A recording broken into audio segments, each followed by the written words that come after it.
Merton, in an interview, told the story of an altercation that he had with a policeman one night in 1964 during the Harlem riots, civil rights riots. And he described a painting that he had done that featured a policeman hitting a man. He felt when he completed the painting that it was maybe a little too raw, a little too confrontational, maybe a little too illustrative of a particular event, which was not his way of working up to that point. I had not seen evidence of the confrontation series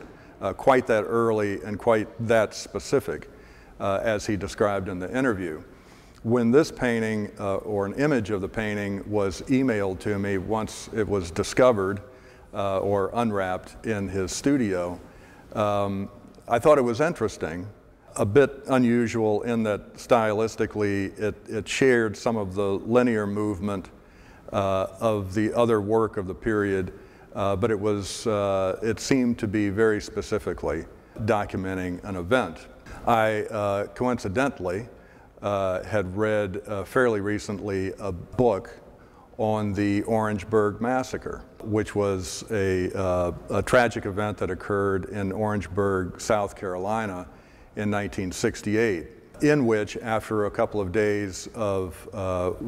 riots and unrest between some students at Orangeburg College and the local community, the South Carolina Highway Patrol fired their shotguns on a group of students on campus, wounded almost 30 of them and killed 3. And most of the victims of that shooting were shot in the back or the side. It occurred to me after some time of looking at this painting that this is what Merton Simpson was depicting. The figures in this painting are moving away from a figure here in the lower corner of a policeman with his cap, and somewhat obscured in the brushwork is the barrel of a gun, and you can see the tracers essentially of these bullets that are entering the backs of people moving away. And it seemed suddenly that this had to be a depiction of the Orangeburg Massacre, a terrible event in our nation's history, preceding the much better known Kent State Massacre, but one that Merton Simpson felt compelled to document and, to my knowledge,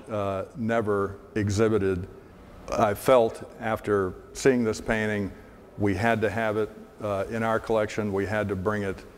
back to South Carolina because, frankly, Orangeburg and that event needs to be documented and needs to be known in as many ways as possible. So a painting like this in a museum collection can talk about the historical event and can hopefully prevent anything like it ever again occurring in this country.